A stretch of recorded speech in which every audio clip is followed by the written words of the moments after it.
perjalanan kelompok kami di komunitas ini awalnya memang adalah komunitas KBG, komunitas basis Gerejani, yang juga ada dua kegiatannya. Pertama, kegiatan rohaninya itu ya kunjungan keluarga, sharing kitab suci dan katekese tematis, dan ada juga katekese sesuai dengan masanya APP, BKSN, dan juga Advent dan Natal. Itu kebiasaan yang kami buat selama ini. Jadi kalau di komunitas ini setiap Rabu dan Sabtu itu kami punya alokasi waktu untuk kunjungan keluarga dari rumah ke rumah. Dan juga kalau bulan-bulan Rosario, Mei dan Oktober merupakan satu kebiasaan sudah di komunitas ini. Tetapi kami termotivasi awal itu ketika kami waktu itu ikut sidang pastoral, di mana KBG menjadi lokus keuskupan dan juga ada penguatan iman dan penguatan ekonomi umat. Memang awalnya sebelum ada program, ya sistemnya kami kerja sendiri-sendiri begitu. Yang nampak pada saat itu ya kami keluarga di sini. Karena di sini juga guru agama di sisi lain, dia sebagai ketua kelompok tidak merasa bosan atau tidak merasa puas, selalu memberi motivasi atau memberi dorongan kepada anggota, kepada teman-teman yang lain, sehingga akhirnya mereka juga bergabung. Tapi di dalam kami bergabung awalnya hanya untuk konsumsi sendiri saja. Komunitas ini saya sudah mengenal mereka sejak awal. Ketika itu saya masih bertugas sebagai penyuluh pertanian di kecamatan ini, dan saya sudah sering kali bertemu dengan mereka. Dan bertepatan ketika saya dipercayakan untuk menjadi fasilitator, maka itu awal mulai kami bersama-sama menumbuh kembangkan kelompok komunitas Menamu Bali ini. Dan ternyata tahun 2016 kami ya didatangi oleh Caritas PCE dan memberi motivasi, memberi animasi kepada kelompok dengan pelatihan selama 2 hari. Hari pertama itu motivasi dan animasi malam tentang program organik, pertanian organik. Lalu esoknya hari kedua kami praktik pembuatan pupuk bokasi cair, pupuk bokasi padat, dan hasilnya cukup memuaskan bagi kami. Dan juga pestisida nabati yang kami buat selama itu. Kami terbaur dengan kelompok ibu-ibu dan kelompok bapak-bapak. Kita mulai dengan workshopnya. Sore hari kita menghimpun beberapa semua anggota kelompok, bapak dan ibu bergabung bersama mengikuti workshop yang intinya bahwa tentang pentingnya pertanian organik, mengapa pertanian organik kita tumbuhkan, kita kembangkan, kita motivasikan kepada sesama teman di komunitas ini. Karena secara jujur bumi Sumba secara umumnya sudah terkontaminasi dengan bahan-bahan kimia melalui produk pertanian, sarana produksi pertanian bahan kimia anorganik, sehingga berdampak pertama pada produktivitas lahan yang dari hari ke hari semakin menurun, sehingga untuk memulihkan kesehatan daripada tanah dan juga meningkatkan produktivitas lahan, kami coba berupaya memilih pertanian organik sebagai satu langkah awal untuk bagaimana meningkatkan produktivitas lahan dan juga pada akhirnya juga bisa menghasilkan produk-produk pertanian yang sehat untuk dikonsumsi oleh para anggota. Jadi awalnya kita melatih dengan workshop hari pertama, hari keduanya kita mulai dengan pelatihan pertanian organik, pembuatan pupuk padat. Waktu itu kami memperkenalkan satu jenis, yaitu bokasi. Belum dalam bentuk kompos, belum, kami hanya membuat bokasi saja dengan pupuk cair, lalu dengan pestisida atau insektisida organik. Ada beberapa resep yang kami latihkan kepada teman-teman di sini. Mengapa kami melakukan itu karena pertama tadi itu sarana-sarana atau bahan-bahan untuk pembuatan pupuk itu sudah tersedia di sekitar. Tuhan sudah menciptakan rumput-rumput, daun, limbah-limbah pertanian itu yang selama ini tidak difungsikan, tidak dimanfaatkan, tidak dioptimalkan. Maka dengan teori atau dengan pemahaman tentang pertanian organik tadi, maka para anggota komunitas mulai memanfaatkan yang selama ini mereka tidak tahu, rumput-rumput yang sebenarnya dari hasil penyiangan, hasil bisa dilakukan untuk mengembali lagi kepada tanah itu tadi. Sehingga dengan pengetahuan yang disampaikan, dengan keterampilan yang dilatih kepada mereka dan membuat mereka termotivasi, akhirnya dengan demikian mereka mulai dari hasil praktek itu mereka membuat rencana tindak lanjut, membuat kebun kelompok. Selain kebun kelompok juga dengan kebun-kebun pribadi yang mereka usahakan kecil-kecilan untuk menanam sayur-sayuran di pintal, pekarangan dan lain sebagainya. Dan mereka berhasil membangun atau membuat satu kebun kelompok ya lebih kurang sekitar 40 area. Mereka berhasil menanam ada beberapa jenis tanaman sayur-sayur antara lain lombok, tomat, kacang panjang, buncis, dan picai. Itu yang mereka tanam. Hasilnya lumayan cukup memberikan memberi semangat baru untuk mereka. Dan sesudah itu kami lanjutkan dengan mencoba di kebun hortikultura, walaupun penuh dengan keterbatasan tapi hasilnya cukup memuaskan. Artinya selama ini kalau orang sering menggunakan itu pupuk dari toko anorganik, beda dengan pupuk organik yang kami pakai. Sebagai bentuk percobaan kami melihat bahwa kalau pupuk yang dipakai pupuk organik itu lombok atau tomat, sampai 1, 2 hari, 3 hari juga tidak layu. Memang dari sisi produktivitas tidak terlalu signifikan. Mengapa? Karena lahan yang kita awalnya diberi pupuk kimia, lalu kita kembali dengan organik, dia masih butuh penyesuaian sehingga tingkat produktivitasnya belum sebagaimana diharapkan, belum terlalu signifikan. Tetapi ada tanda-tanda yang membuat mereka, atau ada ciri-ciri yang membuat mereka sangat yakin dan sangat antusias untuk memanfaatkan pertanian organik.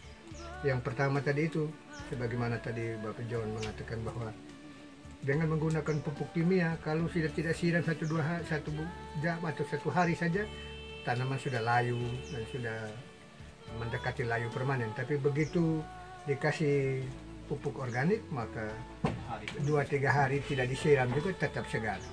Satu. Kedua, ketika mama-mama mereka menjual di pasar, kalau sayur yang dipakai anorganik itu mudah sekali layu dan pucat ketika dimasak.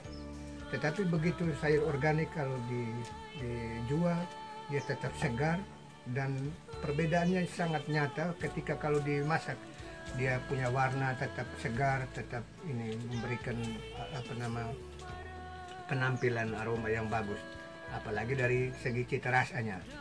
Itu membuat mama-mama mereka sangat antusias dan dengan demikian menggerakkan mereka untuk tidak bosan-bosannya untuk mulai menumbuh kembangkan. Selama itu memang kami juga mengikuti pembuatan pupuk organik padat dengan organik cair. Memang ada perbedaan dan sangat menguntungkan membuat pupuk organik dari daun-daun yang kami kumpul lewat bantuan dorongan dari fasilitator kami. Jadi selama itu kami pergunakan, kami tidak memakai lagi yang kimia-kimia. Potensi bahan-bahan organik itu sangat tersedia, sangat memungkinkan untuk mereka buat itu. Tinggal bagaimana dimotivasi, didorong mereka untuk supaya mereka lebih giat, punya tenaga, punya kemauan untuk bergerak tanpa mengeluarkan biaya untuk beli pupuk.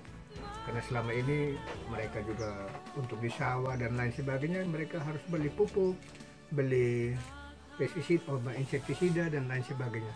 Pupuk-pupuk yang juga dengan kandungan bahan kimia yang sangat tinggi, yang ketika kalau kita salah menggunakan tidak saja berdampak pada produktivitas ini yang rendah, tetapi juga produktivitas lahan juga akan semakin hari semakin menurun, berkurang.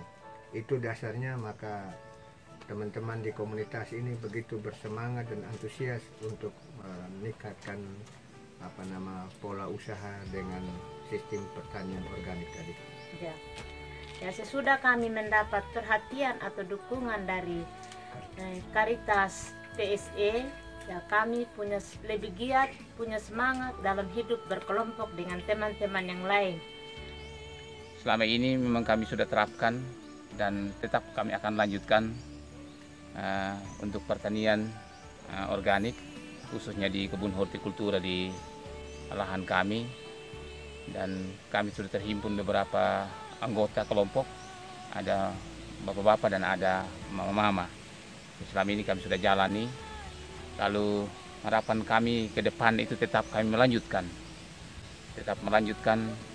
untuk pertanian organik ini, karena menurut hemat kami itu pertanian yang berkelanjutan dan ramah lingkungan, sehingga kami di kelompok ini sudah sepakat untuk organik itu dipertahankan dan dilanjutkan terus. Jadi kami sudah mulai membatasi, bahkan tidak memakai lagi yang dari toko yang anorganik, baik pupuk maupun pestisida dan juga fungisida. Kami lebih memakai yang organik yang ada di sekitar kami. Kalau dari sisi sosial, kelompok ini dari kultur masyarakat mereka, ini istilahnya ada kultur tergolong termasuk golongan-golongan orang yang dari sistem budaya, mereka termasuk orang-orang yang umbu lah begitu.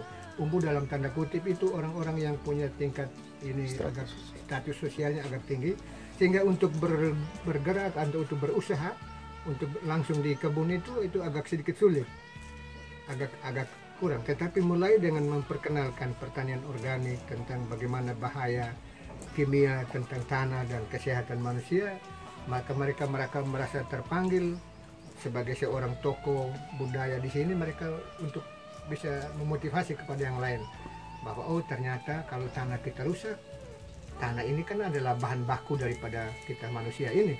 Jadi kalau tanah kita rusak, maka daging tubuh kita juga akan rusak. Dengan demikian, dengan mereka punya berbekal status sosial mereka bisa memotivasikan kepada yang lain. Saya selaku fasilitator, saya merasa luar biasa di sini, kelompok di sini. Mereka dapat dukungan penuh dari pemerintah setempat, dari Bapak Kepala Desa. Itu terbukti pada saat kita workshop dulu, pada waktu kita pelatihan dulu itu pengolahan pupuk organik, Kepala Desa sendiri juga ikut bersama-sama. Dan itu yang menjadi satu kekuatan baru bagi saya selaku seorang fasilitator, bahwa dengan dukungan pemerintah setempat, saya pengembangan komunitas ini ke depan akan lebih bagus, akan lebih baik. Kami juga bekerja sama dengan pihak luar. Selain dari lembaga gereja, kami juga sudah mulai melibatkan pemerintah desa. Yang tahun lalu itu mereka membantu kami, masih sebatas membantu benih.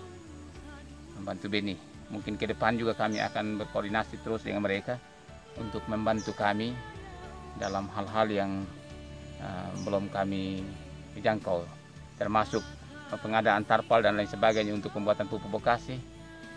Desa itu membantu pengadaan alat-alat siram gembor, itu desa sudah membantu juga, pemerintah desa sudah membantu kami. Jadi kami juga punya harapan ke depan kalau kelompok kami ini tetap langgeng dan terus menampakkan tanda-tanda yang baik, maka berarti pemerintah juga tidak tutup mata dengan apa yang menjadi kesulitan kami di desa, di kelompok. Dan mungkin tahun ini masih sulit untuk keterjangkauan kalau ada tim yang turun ke lokasi, dan mungkin ke depan bisa, karena kami juga sudah koordinasi dengan pemerintah desa supaya jalan masuk sampai ke lahan itu bisa dikerjakan agak layak lah, sehingga ada tim dari PSE, dari Caritas, atau dari mana saja bisa sampai di lahan kami.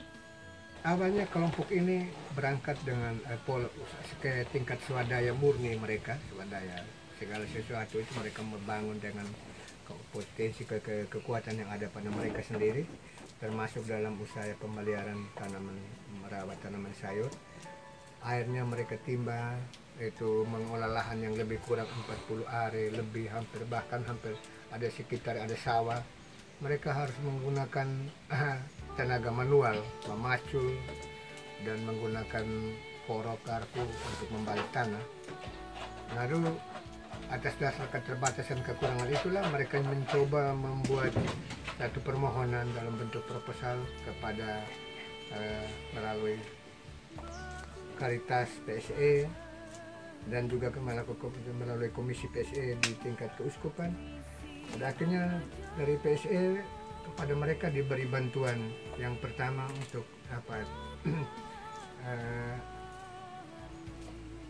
traktor 1, bantuan untuk pengadaan alat perontok, dan dari Karitas itu mereka mendapatkan satu pompa sedot, pompa isap air, dan membangun tower untuk bak penampung, dan juga mendapat bantuan satu unit fiber itu tandon air dari fiberglass itu, sehingga dan termasuk instalasi.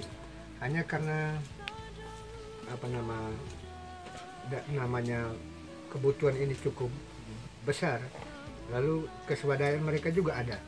Mereka juga membangun satu kesepakatan untuk berswadaya dalam pengadaan pipa dan lain sebagainya. Fasilitas yang kami sudah terima ya dari Karitas.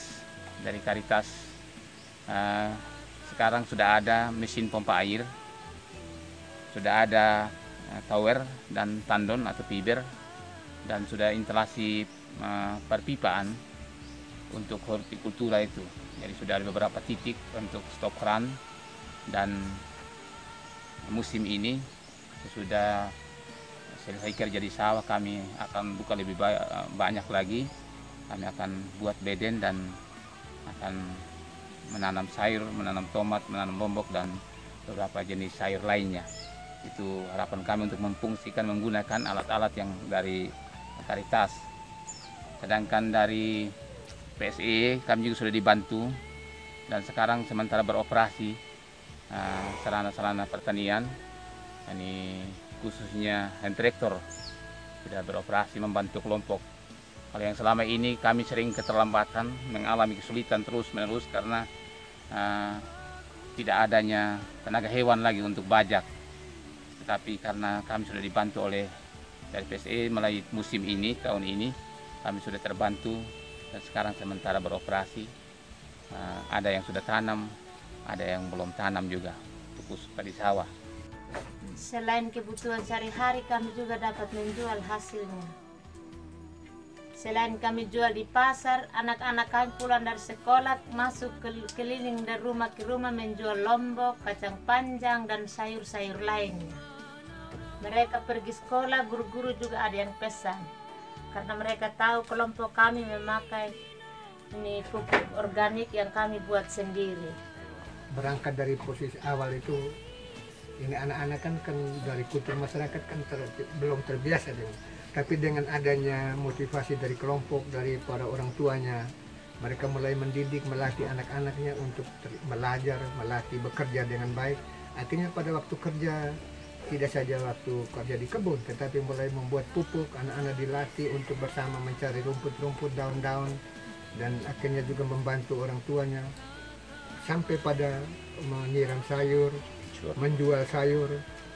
Dan dari hasil jualan itulah mereka bisa membantu membeli buku, alat tulis di sekolah, untuk membantu meringankan uang jajan dari orang tuanya kepada mereka. Ini saya lihat satu hal yang sangat bagus untuk anak-anak itu. Kalau keterlibatan stakeholder, bapak-bapak cukup aktif dan juga mama-mama cukup aktif. Justru yang lebih aktif dalam kebun sayur itu mama-mama. Dan yang cukup merasakan bagaimana kalau yang lalu itu, kalau tanam sayur hanya ala kadar cukup untuk makan, cukup untuk konsumsi di keluarga, tetapi selama ini mereka tanam sayur, tanam lombok, tanam tomat itu sudah bisa membantu anak sekolah, sudah bisa membantu keluarga, artinya membeli sesuatu yang tidak ada. Jadi bukan hanya sekadar tanam dan untuk konsumsi saja, tetapi sudah mengarah untuk ke pasar, Begitu juga peran serta bapak-bapak dan anak-anak. Bahkan anak-anak selama ini, terkhusus kami di rumah ini, ada yang SD, ada yang SMP. Kalau pulang sekolah, istirahat mereka harus pergi jual sayur, jual tomat, jual lombok. Jadi kami mulai memberdayakan mereka juga, supaya mereka bisa hidup mandiri nanti. Jadi walaupun awal-awalnya mereka macam merasa canggung, rasa ini dengan teman, tetapi justru mereka terbiasa sekarang. Harapan ke depan itu kita diharapkan supaya, karena ini dalam proses pendampingan, bagi saya merasa sangat berat itu karena bagaimana merubah pola pikir, mindset mereka, pola pikir dan pola usaha. Dan menurut saya tidak segampang kita membalik telapak tangan atau dengan hanya 1 atau 2 tahun saja. Dan ini harus pendampingan yang akan berlanjut, akan terus menerus, dan juga ada beberapa hal yang masih mungkin dibutuhkan lagi. Karena umumnya kondisi masyarakat kita ini kan masih dalam keadaan ekonomi yang sangat minim, tapi dengan adanya bantuan-bantuan yang kiranya kalau ke depan bisa terus pendampingan terus, maka satu ketika saya percaya komunitas ini akan bertumbuh dan berkembang lebih baik dan bisa memotivasi lagi komunitas-komunitas atau kelompok-kelompok yang lain. Kalau saja hanya 1 atau 2 tahun, harapan kita belum bisa kita capai. Sehingga pendampingan, bimbingan itu akan harusnya dilakukan terus-menerus sampai pada satu ketika kita melihat mereka sudah bisa cukup kuat, baru kita bisa lepas. Harapan kami ke depan memang menjadi kesulitan juga dengan keterbatasan hewan piaraan, khusus hewan besar, sebagai penunjang bahwa konsentrat atau kotorannya menjadi bahan dasar untuk pembuatan pupuk bekasi. Jadi ini juga kami juga memang cukup berpikir bagaimana ke depan supaya kita menganut yang namanya pertanian organik dan berkelanjutan. Tentu harus ada faktor-faktor penunjang, khususnya juga hewan kecil maupun besar, dan untuk peningkatan ekonomi. Selain itu juga penunjang untuk kotorannya untuk pembuatan pupuk bekasi. Mimpi kami ke depan dengan adanya bantuan-bantuan ini dari baik PSE dan maupun juga Caritas, kami punya mimpi untuk menerapkan pertanian organik sekaligus juga pertanian terpadu yang ramah lingkungan. Kemarin dalam pertemuan kelompok kami sudah rencanakan bahwa selain kita mengerjakan lahan ini, ada satu petak dekat Tiber itu kami juga mau gali kolam ikan. Lalu di sekitar kolam ikan nanti itu kami buat kandang ayam dengan kandang babi. Karena dari kotoran itu bisa dipergunakan untuk penerapan pertanian organik atau sebagai bahan dasar untuk pembuatan pupuk bekasi ke depan begitu. Kami juga sudah berkoordinasi juga dengan instansi-instansi terkait yang mendukung ke depan. Hanya karena kami belum mengawali, jadi nanti ketika kami mengawali, baru mereka melakukan identifikasi lahan khususnya untuk perikanan air tawar begitu. Sehingga nanti ke depan kami juga akan bekerja sama dengan pemerintah desa dan juga dengan penyuluh untuk melihat kelompok kami, sehingga apa yang menjadi harapan kami, mimpi kami untuk bisa terrealisasi tentang pertanian organik dan juga pertanian terpadu. Kaitannya tadi tentang penghasilan ibu-ibu selama ini masih menjadi kelemahan kami juga, tapi ke depan kami sudah merencanakan juga bahwa di kelompok ini, baik kelompok bapak-bapak dan kelompok ibu-ibu, kami sudah bekerja sama juga dengan untuk membangun yang namanya lembaga keuangan atau arisan simpan pinjam gitu. Usaha bersama ke depan begitu. Memang ke depan dalam tahun ini kami berupaya untuk mengawali dulu dengan swadaya, sehingga kalau sudah dia berjalan sehingga ada orang lain atau lembaga lain yang akan membantu begitu. Kenapa kami merencanakan ini? Karena dari aspek pengembangan ke depan seringkali kami mengalami kendala dalam soal dana, sehingga perlu kami mulai dari diri kami sendiri dulu begitu. Sehingga apa yang ingin kami capai seperti juga yang menjadi harapan ibu-ibu dan bapak-bapak yang ada di sini, bahkan juga pendamping kami, bahwa kelompok ini tetap berjalan baik dan mencapai tujuan yang baik, yaitu kesejahteraan petani atau rumah tangga Kristiani, dan sekaligus juga menjadi ya bisa berkembang untuk orang lain juga begitu. Tidak hanya untuk diri kami di komunitas ini atau di kalangan gereja, tapi juga untuk orang lain, bahkan untuk tingkat masyarakat. Dan tadi yang dikatakan oleh Bapak pendamping kami, harapan kami ya supaya komunitas ini jangan ditinggalkan begitu saja. Karena apa, dari aspek pendampingan, penyuluhan kami sangat membutuhkan, karena kami punya keterbatasan dalam soal bagaimana penerapan teknologi tepat guna, contohnya untuk tanaman pangan, bagaimana pangan yang sehat. Kami butuh pendampingan karena kami tidak punya skill khusus dalam soal ini.